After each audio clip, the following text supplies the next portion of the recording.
You're listening to Inside Real Estate, your source for all things mortgage and real estate related. The show that brings you all the hottest topics and insights directly from those who know it most.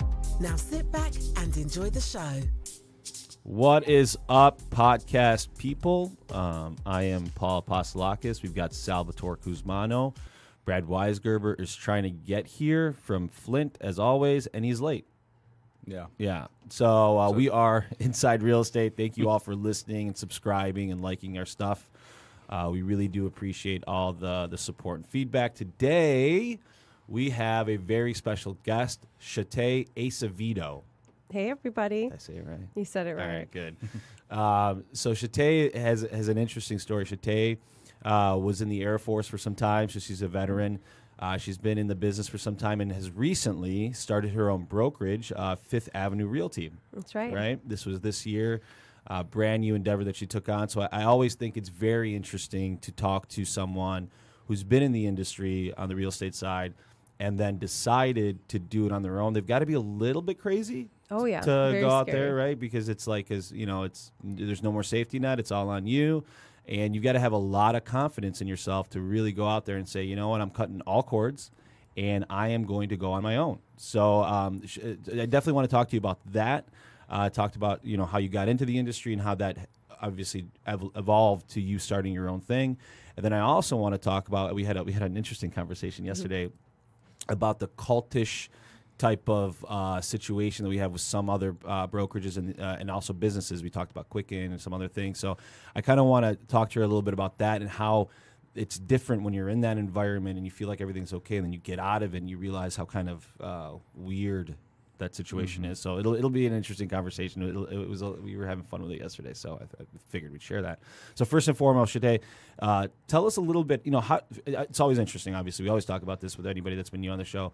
How did you decide or get into this weird industry that we call real estate, especially coming from a background in the military, in the Air Force, and then deciding, it's funny, there's a lot of people that have done that in our industry, and I always think it's interesting how that kind of translates into you going into real estate. Well, in 2015, my husband and I moved here from California. Yeah. And by the way, just so the audience knows, across the country, she's moved 48 times, and she likes Michigan the best, which yes, hands down, Michigan's my favorite state. Yeah. But yeah, we moved here 2015, and then we were looking for a home. While I was stationed in the Air Force, every time I moved or was stationed somewhere else, I would buy a new property, I'd live in it, I'd flip it. So a little bit of practice real estate investing. So you're basically in real estate just due to the fact that you moved so much. Right, Okay. Exactly, yes. Right. By default, I've been in real estate that long. Yeah. So, but I don't have, I don't have 20 years of real estate background like some of the big guys out For there, sure. Mark Z and Yeah. Jeff Glover and those guys. So, I almost started at a disadvantage. I was looking at it from a real estate investing side. Yeah. And that I did that for over a decade. And then when we moved here, at the time I was working with the Department of Defense, and I did a transition here. We started looking for a house, and I sort of just fell into real estate almost by accident as a joke. Yeah. I was talking to somebody about it, my old team lead, and I kind of said, well, I'm going to get my license and help you out. That's a joke. Literally, it was a joke. Yeah. And he said, yeah, absolutely do it. And so one thing led to another. like, I'm screw it, on Groupon. I'm like, I'm going to take this real estate class. And There's a before Groupon for real estate. There is no live Holy Groupon. shit. Yeah. Okay. And actually, for veterans, believe it or not, there was at the time you could take a real estate class for free. No way. So I wound up paying for it and didn't realize that. But A lot of veterans don't know their own benefits. But they don't. That's a whole different story. And Yeah. I'll tell you about my scholarship program too. It's with Avenue for Veterans. But Okay. so I took the class, I got my license, and then I don't know, it just happened. Yeah. You just got into it. So you took the class. You got into the real estate. So what was your first real estate? Where did you start your career? Community Choice, Birmingham. Okay. Yep. Okay. And then how long were you there for? The whole last 4.5 years since So I've you been were here, there. 2015. Got it. I was there, yeah. So talk to me about that. How did you? So I think this is always interesting. So to have success in real estate, there's a million ways you can do it. What did you choose to gravitate towards? Was it just, hey, I'm going to work my sphere and use my people? Am I going to call leads? Am I going to just beat up the phones? Expired listings? There's so many different ways to get going. Where did you go to start? I joined a team. Okay. Yeah. Fell into that, and it was, lead based. They flood you with leads, and I sort of got lucky, almost like I had a silver spoon in my mouth when I started with that. And there's a lot of people that sell, and I mean, we know this. I mean, even in mortgages, it's a lot of times, in our area especially, there's Quicken and there's some other places. So, to get into the mortgage industry out of college or you're new in the industry, a lot of times it's easier just to go and kind of start working the lead systems that are already built up for you. Well, yeah, I mean, there's no way to get more experience that quick, right? At least in one aspect, which is typically selling, right? So it definitely sharpens your sales skills, but as you find, when you make that jump, like there's a lot more to it, whether it's that or real estate or, on the broker side, all the compliance and everything that you deal with. So, a lot of bad that comes with the good. Yeah. You pay for those leads in more ways than one. So talk to me about, what do you mean by that? Well, I've talked a lot about how real estate teams compare to a cult, a cult-like environment. The night time's the right time. And exactly. Yeah. So I come from a really cutthroat, almost evil kind of background in my experience with real estate teams in general. Right. And some of the data I've collected from friends and realtors who either are still on a team or came from a team. It astonishes me how you don't even realize you're in that situation until you get out of it. Yeah, so let's talk about that. So, like, even me, I started in mortgages. I started at Quicken, and leads are intense. Like, you have to be. I mean, it isn't an easy game. These leads are being called by multiple people. You have to be available at night, on weekends. You've got to be working these leads constantly because it's a numbers game. The more calls you make, the more touches you have, the more conversions you have. Yeah. It's all very scientific in that way. So. A lot of times when you're in a lead situation and you've got people driving that, and it's kind of like you do what we say, how we say it, when we say it, and they have to have kind of almost like an army of people that follow the regimen. And then, of course, they've got to give incentives to make you feel like that's the right way to do it. Right. So, for instance, at Quicken, like, they have the isms and they have this and that, and they make you feel like it's all good, and there's a lot of, but you're working 12 hours a day to get those things. So talk to me about how, when you either realized that wasn't what you wanted to do, or did you just realize it when you're like, after I left? Well, I started realizing it before I left. So if you've ever studied or read anything about cults. Hold on, Brad just walked in. Why are you dressed up, by the way? That's interesting. All right. I like it. You look great. You look great. Do you have a funeral or a wedding? Both. Okay. All right. Well, welcome to the. So this is Brad, by the way, Shatay. Brad. So you're in this environment. So how did you break away from it? So I started realizing while I was in that situation, I read a lot about cults. I don't know how or why. You just started reading about cults? Randomly reading books about cults, and in general, in a cult, there's that one the leader of them all. Yeah. And then just below him, they have like the gatekeepers. So it's in real estate, it'll be like a spouse or an assistant or a girlfriend or both at the same time. Who knows, whatever you're into. And so that gatekeeper is kind of the liaison between the realtors and the team lead. Yeah. And then around them, they have this circle of the immediate favorites, the top producers, the brown nosers. And if you're outside of that circle, you're either never going to get in, or you have to, unfortunately, almost backstab someone else to get in the good with the gatekeepers and the team leaders. So just like a cult, they make you think, like, if you're in that circle of love, we'll take care of you. Right? You're taken care of. You've got the golden ticket. So you're always working to get into that circle. 100%. And if you mess up or you upset one of the gatekeepers, especially, because they're the ones who influence that team lead, because it's kind of like disconnected from the minions, the realtors. Yeah. If you upset them, then you're out. You're out of the circle, and life becomes very difficult. And that's a lot how these teams really do operate. Yeah. But you don't realize that unless you're in it, because those folks that are in that immediate circle, they're high rollers. They're making money. They're turning deals over, tens of millions a year that they're closing. Yeah. And if you're outside of that, you kind of look up to them and think, like, I want to be like you, right? And if you're not there in that circle, you're wondering, what am I doing wrong? Right. Mm-hmm. So then towards the end, right before I left, it was when the non-competes came out. Yeah. We wanted everybody to sign a non-compete. Yeah. And I was like, there's no way. Right. I haven't bumped my head that hard. Yeah. And so I knew I had to leave, and that was the time. And then once I was out, I'd look back and I thought, it's like a bad relationship. Like, what was I thinking? Right. Why did I stick around that long? Right. But you almost become brainwashed to think that outside of that There's nothing else. Yeah, there's nothing else. Like the rest of the world of real estate, they're all starving. Right. And I made well, the that's leap. part of what happens in those teams and cults and everything, Yeah. right? And even at Quicken, I always thought when I was at Quicken, just for instance, that this was the best opportunity Right. I'd ever have and I could ever be, and I was making good money, and Yeah. it was part of that inner circle, and I was doing well, and I was one of the top producers, and you really start believing that this is all I can do. Right. If you leave, you'll never make money again. Right. It was scary. And that is true for a lot of people who do leave Quicken. They need that. Some people need that. Yeah. Just because they don't really we've worked with many people. Oh, I've closed 3,000 loans. Means nothing. Great at Quicken, Right. right, or wherever, like Right. Loan Depot, and it doesn't translate to experience on the other side, right? Mm-hmm. And just because I know how to do relationship-based sales and close loans as a broker doesn't mean that I would succeed at Quicken. Right. Absolutely. So that's a good point. Right? Like I don't think I would be great at leads. You wouldn't be. It'd be I fun get to annoyed. watch. It'd be fun to watch. You would be. I would burn so many leads. Yeah, Not by making them mad, but I'd be like, all right, do it. Yeah, I don't. Just yeah. go with them then. Yeah, I don't care. Yeah. I don't need you. Listen, there is something good about it, though. I will tell you that the education that I had and the repetitions and the amount of deals and the sales skills.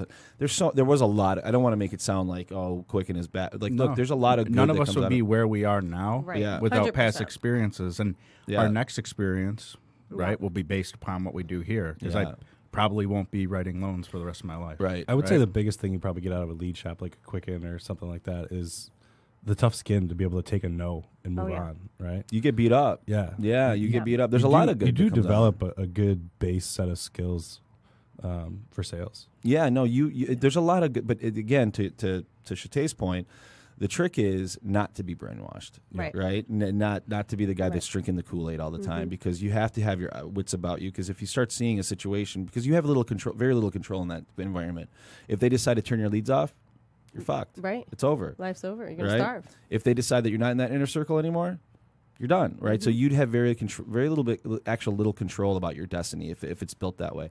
So so you're in the situation, you read a book, you're like, oh my God, I'm in a cult, and you're like, okay, how do I get out now? It's a big leap to go from being there, Yeah. and then going directly to opening your own shop. Right. With That- no sales background before that. Correct.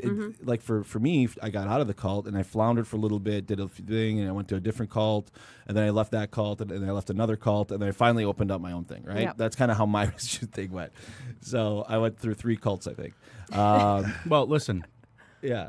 every company, to a degree, should, if the owner believes in his company, feel like a cult. I mean, you should feel like you belong. You should feel like it is your best opportunity, because if the owner of the company or the person who's driving the business doesn't make you feel like this is a great opportunity for you, There's truth to that. Yeah. There's truth to that, but at the same time, you've got to. It can't be based on who you like best and who's in like this inner circle. well, is it? Yeah. Yeah, I wouldn't even call that a cult. That's just like politics inside Yeah. of You like have to treat big people with businesses. respect, Yeah. I think. Yeah, if you no matter what. and if you're a good owner, in my opinion, it's people over profits. Where sometimes it's not that. Anyways, so you realize this. You're like, I'm going to open up my own shop. Is that directly where your brain went? Yeah, I went straight to that. Really? Yeah, You I mean, didn't because I think- know I'm smarter than these people. I mean, I have an MBA Yeah. in business, and I had a lot of life experience. Yeah. I'm not a spring chicken. Yeah. So I went into this not as a 20-year-old kid, but an adult woman with 12 years of military experience and formal education, and I just thought, well, I mean, I could do this, and I could do it 10 times better. That's awesome. See, I like what you just said there. I feel like people don't get this. Like, at some point, you hit a point in your life where you feel like you've earned the right to now do it on your own. Like Yeah. you felt like you earned that, Yeah. right? Like you didn't feel like I'm doing this out of line. Yeah. Like you Yeah. felt like, okay, I am prepared for this. I'm doing it. Right. It was an emotional decision, and a lot of people said to me, "Oh, you should have done this a long time ago." And I thought, no, I wasn't ready. I did it when I was supposed to. Yeah. That's when I was ready. I built up all of my tools, all my experience, and I did it when the time was right. Even if I had to suffer a lot before I Yeah. made that jump, it was worth it. Okay, so you decide, okay, I'm going to do my own thing. Yeah. You get your broker's license. Yep. Okay, so talk to the audience, the people that are listening out there that maybe are in real estate, that might be thinking about starting their own brokerage. Talk about a few of the challenges that you had to go through to kind of figure out how to do that. Yeah. Well, there was a lot I didn't know. I mean, I was just a realtor on a team. Right. So some of the obvious things like getting your license and getting an office and the basics that pretty much anyone can figure out. I knew that, but some of the logistics behind it all, I was not expecting. Little costs, and it always comes down to the money. Yeah. Little costs I wasn't expecting. You think Copier. right? Like a copier. You know how expensive paper, a freaking copier toner. is? Jesus. Just little things, It's right? like hundreds of dollars I spend a month on freaking ink. Yes. It's ridiculous. I'm like, just write it on a piece of paper. Let's not print it out today. So, I mean, if you see me sneaking into someone's office to make copies, you know why. Yeah. But it's little things like that add up. You just don't realize end of the month. You're like, oh, wait a minute. I thought I was in Phone the green. systems, this, that, the other, Yeah. right? Computers. This morning I was thinking in retrospect some of the money we've just like took gambles on, right? Like because you have a good month, you're like, all right, yeah, we'll pay for that publication, right? Yeah. We'll do this, and it's like you look back and you're like, why did I do that? Yeah. You know, it costs so much money, Yeah. tens of thousands of dollars in like Yeah. wasted like yeah. endeavors. Yeah, we've, you know? we've put money in a lot of different places, trying a lot of different things to Yeah. see what works. And you know, that's part of the business. You know what I mean? Like, you Well, take you shots. just get leaner as you go too, right? Yeah, you start realizing Right. what works and But- doesn't work. Yeah. And to the paper point, right? I see it, and I get it. Like some of our older loan officers, love you, Jacobs. He wants to But- like print everything out. Yeah, I'm like, dude, Dude, we're paperless. yeah, like you have two screens that are huge in front of you. Use them. Well, I like to highlight Yeah. stuff. Yeah. Hey, I can relate. I like to print stuff out. You too. do it Because I like to write notes on it. And Yeah, stuff. I know you're Once archaic. you The start amount paying of for money it. Yeah, or the amount of paper with a title company. yeah. You know, Oh, those closing forget it. docs are insane. They get scanned, copied, yeah. copied, shredded. Yeah. We'll have closings at our office, and it's like, zzz, zzz, zzz, zzz. I'm like, I mean, it's like 10 these cents, 10 cents, closing 10 docs- cents, 10 cents. Think about the records keeping department at Quicken Loans, Mm-hmm. right? And they do what, like 10% or 5% of the business in the country or something like that. Yeah. I mean, just Yeah. insane. Yeah, I think they can afford it though. Anyways, I mean, but aside from that, just the amount of paper. A lot of dead trees. Yeah. I don't think they have much paper. they're pretty paperless. They're pretty Yeah, good. I mean, they're you're not pretty going to see me driving a Prius, but man, that's a lot of paper. Yeah, Yep. Sal's worried about the environment now. So okay, Me too. so you start doing this thing, and there's all these costs. Yeah. Now, when you started thinking about the structure of your team, obviously, because not team, but your business, I should say.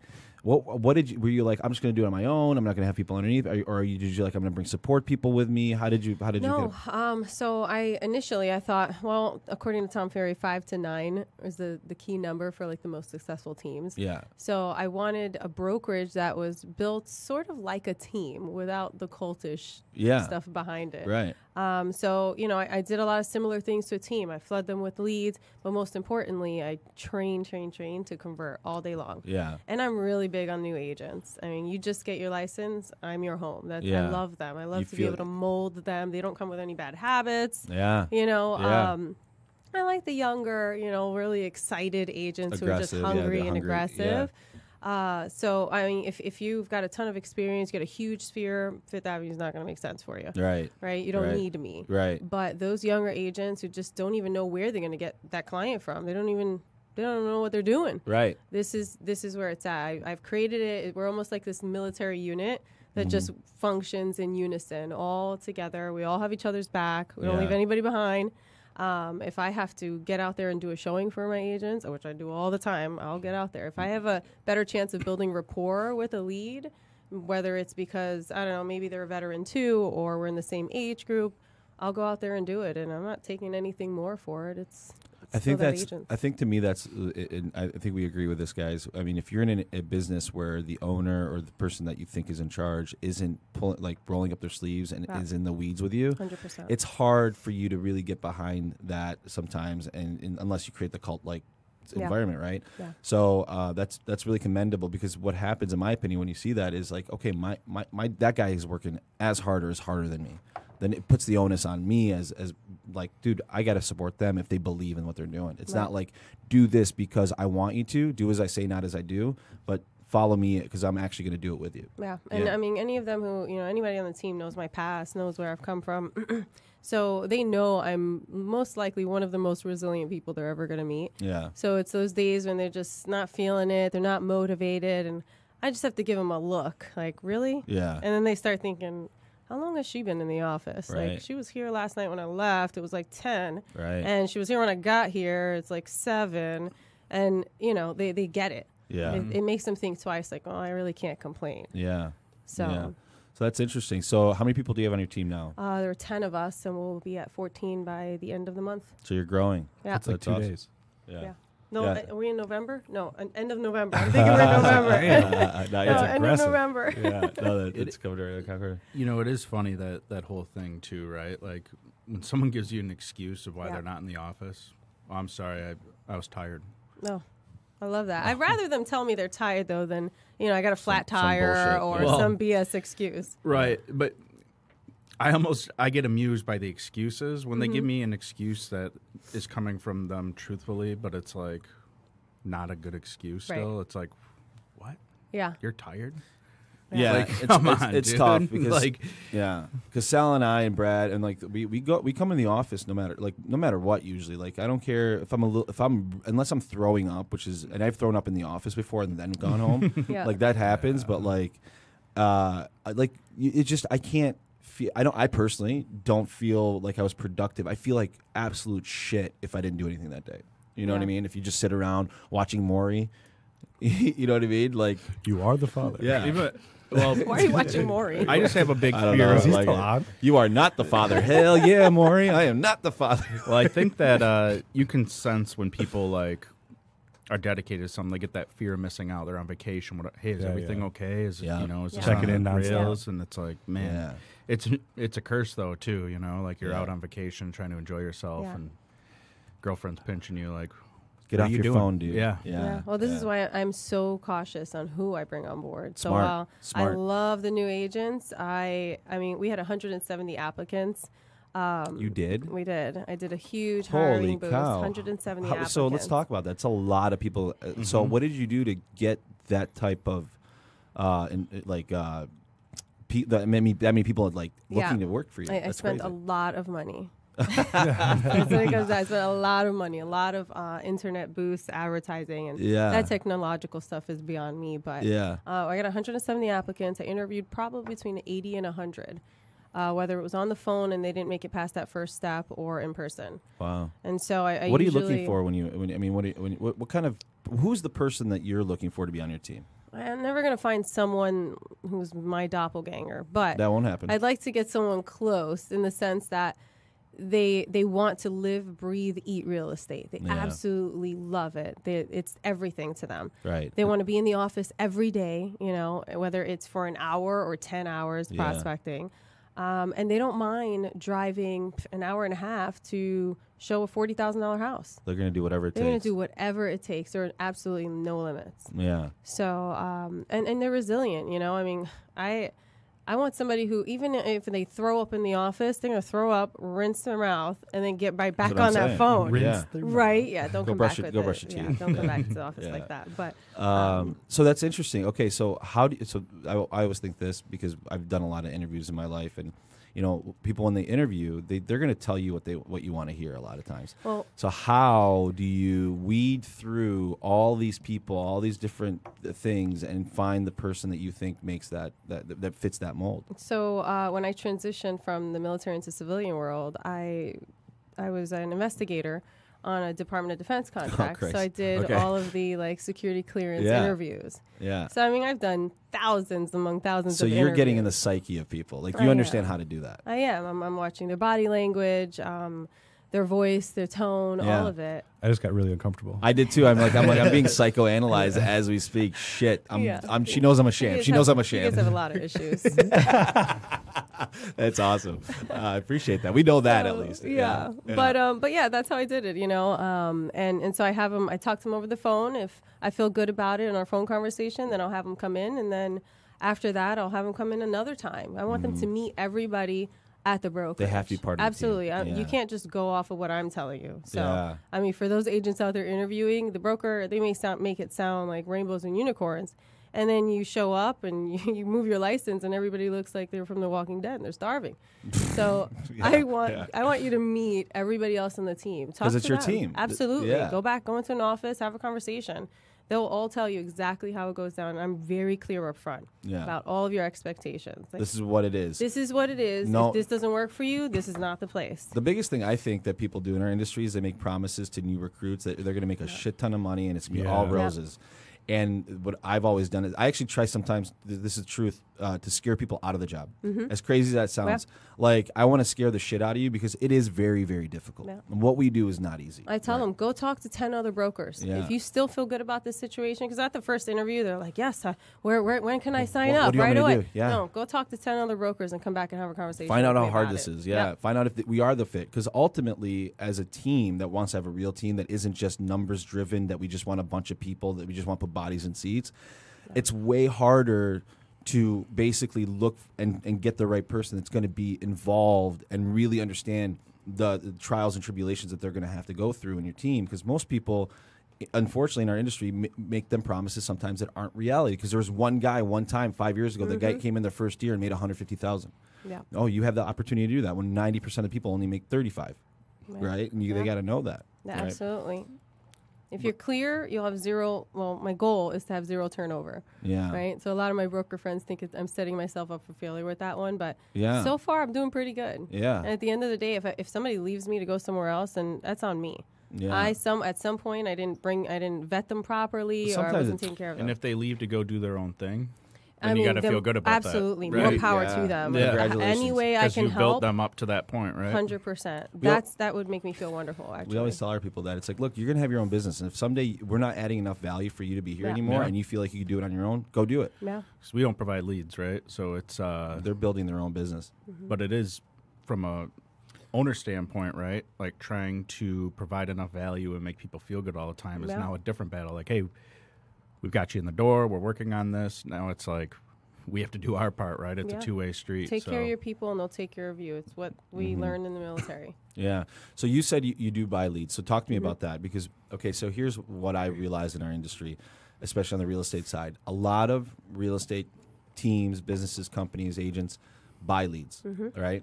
And very few understand how to work leads and have the systems in place by which to actually go through and cultivate these leads, because it is a difficult, it's a very competitive game. A lot of people are buying the same leads. So what have you done as far as the lead portion of the business to kind of set your team up for success? You know, because again, if you don't have a system by which to work the leads, then the leads mean nothing. Yeah. Right? Yeah. So I've pretty much given them the exact formula. So I don't, you just have to be coachable, right? Listen to me. I know I've done. Yeah. I converted them. I'm like the queen of conversion. Yeah. And I'll give myself that for sure. Yeah. We have a very strict formula. You know, you make the call at this point. You follow up with a text at that point. Follow up, staying consistent is everything. Yeah. And unfortunately, you have to go big or go home when it comes to leads. So I invest a lot of money into it. You do have to go big or go home. You can't dabble. It's a numbers game. If you dabble a little bit and you're not fully committed, it's not going to work. No, you're just throwing your money away at that point. You know, you buy one little zip code, you get 1-2 leads here or there. Yeah. You have to go big. You have to invest hard and stay on it, because that money, it drains quickly if you're not converting. Yeah. So it is an absolute. And you know what's funny about real estate leads? Look, I've done mortgage leads extensively in my career, and the sales cycle on those are way shorter than the sales cycle on a real estate lead, because I start looking at real estate today, I might not buy for a year, which is not atypical. It's very typical. And what happens in real estate, if you're working leads, it's hard to stay in touch or stay top of mind for that full year while they're kind of going through the process of deciding when to buy a house. So how do you stay consistent over that long period of time in front of these people, because again, the sales cycle is so much longer. I think the key when these leads first come in is that very initial first maybe 2-minute conversation. You have to figure out who these people are, who they are, where they're at in their heads, and they have a guard up already, right? Yeah, they don't want to talk. Sell them something. They're like, oh my God, you're trying to screw them over some way, right? And while you're talking to them, they're getting text messages and other calls from other realtors. Right. So like, Jesus, what did I do? Why did I do this? Yeah. They had no clue. They entered their phone number, and they're like, how did you get my number? Now I'm getting hammered with phone calls. You're the third phone call, right? Yeah, so you have to be on their page. I went to a Tom Ferry convention once, and they were talking about how you have to mimic their voice, the whole mirroring thing. Yeah, you got Tony Robbins is big on it. If they're high, you got to be high. Right. If you're low, you got to be low. Exactly. Yeah. So, and that's that first initial like investigative behavior that you have to have with these folks. And for the guys, the people on there who are not going to buy for a year, if you are consistent on your follow-up, consistent with your strategic plan, in a year from now, you're going to wind up following up with them anyway because they're in your system. You're going to get a task notification. Oh, I haven't talked to this person in 3 months. Yeah. But in that 3 month time, you've likely should have, sent them a text, an email, something that added some value, a birthday card, a Christmas card, whatever it is. So you said some very poignant things there. Adding value, because you can't just call these people and just be like, did you buy a house yet? Do you want to buy a house, right? Right. So you have to add value. Another thing that people don't realize about leads is there's a few things. Speed to contact is very important. Because they're going to get calls from other people very quickly. And second of all, you have about 30 seconds in that first 30 seconds to find a way to humanize yourself and find and assimilate with them, which is not easy to do, and that takes a little bit of skill and training. Do you do sales training for your people? Yeah. Every Wednesday, 6 o'clock, religiously. Have you created a sales process for your people? So I've created a training program, which I do one-on-one with them. Good. And if it's something outside of my sphere of expertise, I'll bring somebody in. So a loan officer, someone from title. We're going through inspector training now. So I have an inspector coming in, teaching us everything from top to bottom about a house. That's awesome. Yeah. So you're investing time for training, which is sometimes people what ends up happening with leads. It's like, hey, here's your CRM, here's some leads, here's a script. Call 150 leads today, and that's it, right? And I've designed it so that it's designed for that brand new agent. Just like I was at one time, I wish that I had that kind of training. So it doesn't start from here's a lead and here's a CRM. What's the first question a buyer is going to ask you when you take them out? When they ask you, well, what happens next? They don't know what an EMD is. So like day one, chapter 1 of the training, I talked about EMDs, right? Because we get that question a lot, like, what is an EMD? What does that mean? When you say EMD, people don't even know. Like, is that a rap group? Like, yeah, exactly. And if you're a new agent, you don't know what it is either. Right. So I started with the questions that are most likely to come up first. Yeah. That's good. So you're very linear with it. Oh, yeah. Yeah. Yeah, because then you can start all day from top to bottom of a purchase agreement. But by the time they get a question like that about something on there, they don't remember. Let's get you out there and understanding the first parts of the transaction. That's pretty good. Where is Fifth? So let me ask you this: what is Fifth Avenue's competitive advantage? Like, why would someone when I talk to someone, and obviously people have options in our industries, and it's not always just I like this person the best. What do you feel that you guys do better as opposed to the market, or have a more acute attention to? Well, I haven't forgotten what it's like to be a realtor out there. A young realtor, have no clue, and when I mean young, not by age, don't be fooled by the Botox, but I mean young in the industry. My wife would get along, yeah. So, I haven't forgotten what it's like to, not know how to talk to these leads on the phone. So number one is training. I mean, I'm holding your hand. And like I said, if I have to go on a showing for you, I will absolutely do that. Bring you on the second one and then slowly integrate you so you can take over. And so I find that a lot of the folks that have come on board, I mean, they appreciate that more than anything. Yeah. I'm literally holding your hand. I have one agent, and absolutely love him. He's got an awesome voice on the phone, but he looks really, really young. Yeah, so, he might show up to a showing. They're like, where are your parents? Where are you here? And so, I'll go out and I'll do the showing for him. I'll do the whole thing for him. Let him do the background, write the offers, and make the calls, schedule the appointments. At the end of the day, it's still his client. It's so funny that you say that. When I started at Quicken, I looked like I was 12 years old. Up. And I remember thinking, I used to lie to people. And I'd be like, oh, I've been in the business I used to lie all the time. Yeah. Which is not great. I don't suggest it, but because I looked like I was 14. And so I remember one time I told someone, we had the same birthday. And I was 30 years old. I've been doing it for 5 years. And then my real birthday came up. And I was like, oh, yeah, I just had my birthday party. She's like, wait a minute. I thought we had the same birthday. So, yeah. Don't lie. It will always come back to you. Yeah, it will always come back to you. So as a consumer that obviously has options, why Fifth Avenue? Well, I mean, like I said, we're training nonstop. And because I have this militant mind and the way I plan things, I'm very strategic about how I teach these agents. Not only do they behave a certain way, they dress a certain way, they think a certain way. Yeah. More importantly than anything else is that we take care of our clients. You care about we them. care about them. Yeah. At the end of the day, we're going to be when sometimes I've gone out to showings and I've had a client say to me like, you're really beating this house up. I mean, I think you're supposed to sell me something. And I'm thinking, I tell them I'm going to sell you something, but it's going to be the right house. Yeah. Right. I don't want in a year from now you're calling me up like, I want to sell this piece of crap house that you sold me. I don't like it. Yeah. Right. I want you to be happy. I want you to tell all your friends about us, and before you know it, I'm going to get 10 referrals from you. So so I'm glad you said that, because it doesn't matter if you do all the other things right. It's how do you perform for the client ultimately, right? Your performance you got to perform. You can have all the bells and whistles in the world, but if you aren't performing for the client, then none of that matters. And you've done something right when you're getting invited to bar mitzvahs, to weddings, to baptisms, to birthday parties, to all of it. Yeah. I mean, I have one client who just sent me flowers to my house. I've never met him. He's an investor. Yeah. He said, I was thinking, how do you know where I live? That's creepy. How did that happen? Creepy. He said he just Googled it. Okay.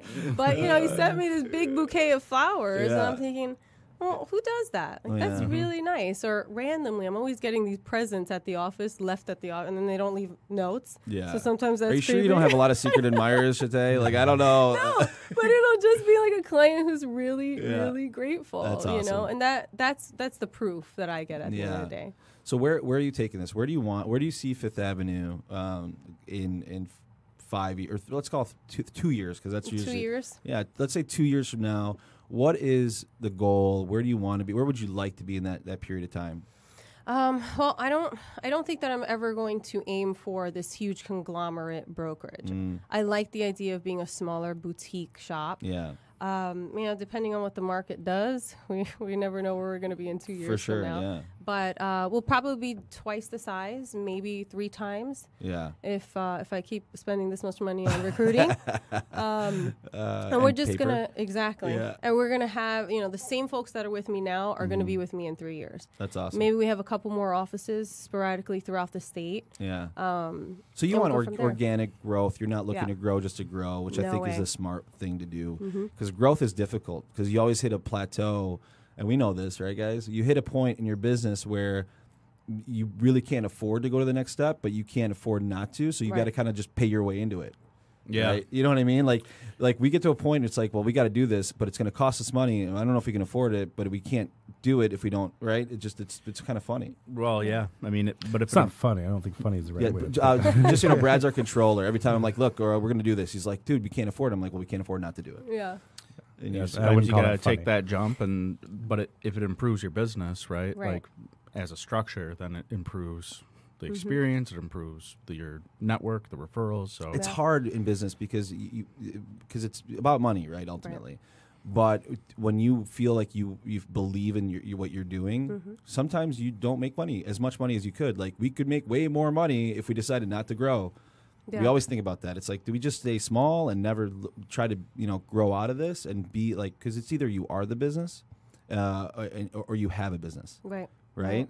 So Tay could be the business, and you could just do really well for the rest of your life, but you want to have a business, which is a much different thing. Yeah, and I wanna be able to shape and mold these other realtors out there. That's so what you like, 10, 15 years from now, they're looking back and they're on a podcast and they think, well, I had a mentor once, Yeah. and they're thinking about me in that aspect. So Yeah. I know everybody wants to make a lot of money.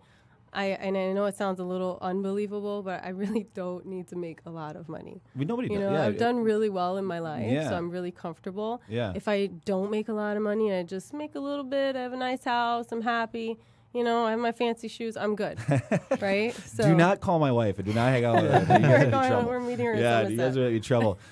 And I think that's poignant, and I'm going to moving to our 3 questions after this, but I think when you're driven by money, Right. you have a less likelihood of being successful. Yep. If you're driven by success, whatever that success means to you, and it's not monetary, you have a much higher likelihood of success because you don't put the money first. It's a deeper meaning of success. Well, though, yeah, look than at our just the military. surface. Nobody's in the military because they make a ton of money, Right. right? They Right. love what they do. Yeah. So what I had mentioned earlier is I don't want to forget to say this is we at Fifth Avenue is doing a scholarship for veterans. That's awesome. So we will pave your way through. Yeah. We'll train you, and if it's a right fit for you, then you have a home with us. Yeah. I think that community is sometimes underserved or underappreciated Yeah. for sure. I mean, we have like Nathan and we've got Kyle in our office, and they both do an amazing job, and they both have served the country. And it's like, well, dude, I could go into it, but personally, I'm too big of a pussy to like do it, right? Like, I was like, I don't know if I'm a good fit for that, so I'm just gonna go here. Yeah. But that's such a big part of what we do. Our security in our country is huge, so kudos to you for that, obviously. Thank you. So we're gonna do 3 questions. We do it on Okay. every show. They're pretty random. The first one is always the same. What scares Shatay? What scares Shatay? Mediocrity, I think. Mm-hmm. Yeah. Yeah. I don't ever want to be just mediocre. Yeah. I need change. I need things to keep moving. You know, I'm from New York, so I like a little bit of the hustle and You're bustle. from New York? I didn't know that. Yep. All right. So New York, like the New York, born and Manhattan. raised, Brooklyn, Queens. Really? Yeah. I love New York. I really do, but it's pretty crazy. It's a Yeah. different world out there. Oh, totally different world. Yeah. I didn't even know that there was a world outside of New York when I was Most New Yorkers living don't. there. Most New York Yorkers right? don't. It's Yeah. kind of its own little world in New York. It really is. It's When I went to totally boot I've never camp- been, but Yeah. I want to one day. When I went to boot camp, it was a unit of 52 females in one squadron, and they all said to me, "God, you have the funniest accent. Like, I love your accent." I hide it really well now. Yeah. But at that time, I thought, Well, you're from Brooklyn. it's all of you guys that have Yeah. the accent. I talk normal. You're like Jenny from the block. Right. And then when I went back home, I'm listening to this. I'm thinking, gosh, you guys all do have an accent. Yeah. So over the years, I've trained myself to really, Really? hide it. Bring- really I would love to well. hear you like slip up. That'd be great. Yeah, I mean, I have to be home, and Yeah, you know, I when I'm get mad it. at my husband, maybe. Yeah. Like, what are you That's kidding when, me? That's when it comes out, right? Yeah. That's awesome. Well, I was on the subway, and there was a New York, and New York was playing Boston at this time, and there was just Boston fans on the train, and they were going at it. And the Boston fans, I mean, there were 2 very different accents, and they were just going at it. I could barely understand what was happening. I just Yeah. knew they were upset at each other. It was crazy. All right, so since you've been to so many different places, what is your least favorite state? Oh, least favorite. Or- Gosh, I hate to do that You gotta to do folks it. out Yeah, there. you gotta do it. I'm gonna have to go with Mississippi. Oh, I've never been. sorry. Why Mississippi? I'm Oh, just curious. I mean, it's so hot. Yeah. It's so hot and humid. I don't like the extreme heat. Yeah. And the food is all right, but the bugs, they have these flying, they call them palmetto bugs, but they're flying cockroaches. They really are. And they're everywhere. Like everywhere. That's in your horrible. house. Doesn't matter how clean you are. They come through the vents. Outside, the floor is moving when it's dark. Oh, my It's God. because of them. Nobody talks about these Gross. flying. Look Yeah. at Jessica's They're face. palmetto. Jessica threw up No in her lie. mouth. That's Palmetto. disgusting. Yeah, wait till one flies in your hair. Oh, Yeah. no. Yeah. They're giant, like 1.5 inches big. I'm not playing that game. Mm-hmm. All right. Yeah, I mean the bugs It's in awful. the heat are just I'm out on that. it's bro. a no go. Yeah. Like I'm out on I was that. in Mexico this past weekend and there was grasshoppers, which didn't really scare me, Oh, yeah. but still they were huge. They were like this big and they were Yeah. just flying. Like one was on the door handle of our, and I was just kind of. But yeah, it was. For those of you not watching the video, it's like the size And we of a played butter golf, knife. and I lost. Yeah. I played the worst golf and lost all of my balls that I bought because as soon as it went in, if it went in like more than 6 feet into the, It's disappeared? I'm out. Oh, you wouldn't I'm go not get getting it. You know. Grasshoppers will I don't take care. you away. Well, not- Grasshoppers, really? No, like just because I mean, like Here's the thing about I don't know what's out there: alligators, snakes, spiders. Right? I'm out on it. It is weird For the 'cause $2 golf when, ball, when you're in just- Cancun, and we have squirrels around here. They have iguanas. Yeah. And they're just like Many squirrels. iguanas. Yeah, they're like you just see them walking around. It's like, dude, why is there a lizard there? Like, oh, Yeah, there's no squirrels there. what is wrong, Right. bro? That's like a Lizards. It's squirrel. kinda cool. Yeah, it's really weird. Yeah. All right. Last question. Where should we go with the last question? I'm gonna go with if you could do anything other than real estate or being in the military, what would it be and why? Oh, that's easy. It's easy. I would have been a writer. Really? Yeah. Interesting. What kind of writing? Fiction? Probably a novelist. Yeah, Really? fiction novelist. You could still do that. I absolutely can. Yeah. I've got some stuff in the works. Yeah?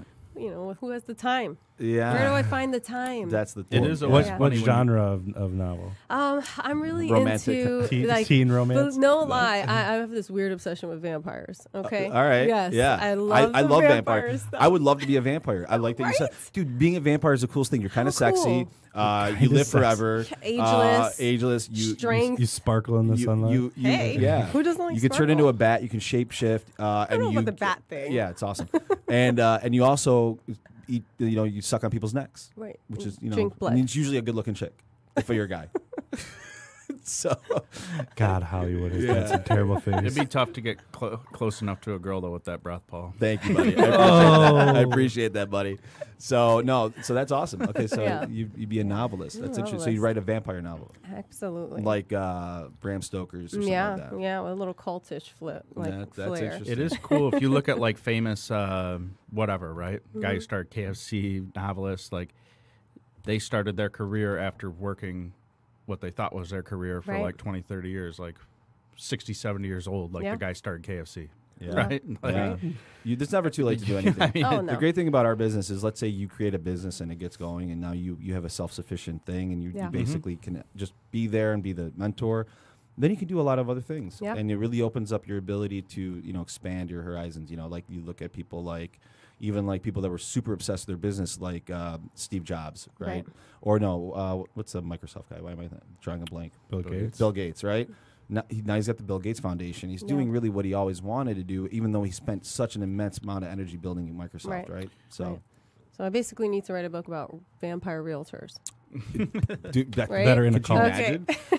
Realtor by day, Create other- vampire by night. Right? other vampires by showing homes. Exactly. That's how we build Let me our show you this brokerage. home. All right, Shatay, thank you so much. You've been honestly a wonderful guest. Can Thank you you, tell the guys. audience how they can get a hold of you? Yeah, you can call me 248-973-7233 or check out our website, fifthavenue.realty. Give that number one more time, just to make sure they got it. 248-973-7233. You can also just Google my name, Shatay Acevedo, and it'll pop up. Yeah, it's Assuming you can Acevedo. spell that. Acevedo. It's ACEVEDO. EDO. Correct. Bam! You got it. What up? spell. Yeah, no, I can't. I'm horrible at it. All right, guys. Well, listen. Thank you, everyone, for listening to the show. Obviously, go to we have a new website up. If you check it out, it's irepodcast.com. But we redid it. Same web address. Same address. New look. Yeah, we updated it. It looks, Joe, our guy, did a really good job on it. So check it out. Drop us a message. Obviously, if you like the show, we appreciate nothing more than if you give us a review and get on iTunes or wherever you listen to us. So appreciate everybody. Have a wonderful day. We'll see you next week. We won't see them. Shut up.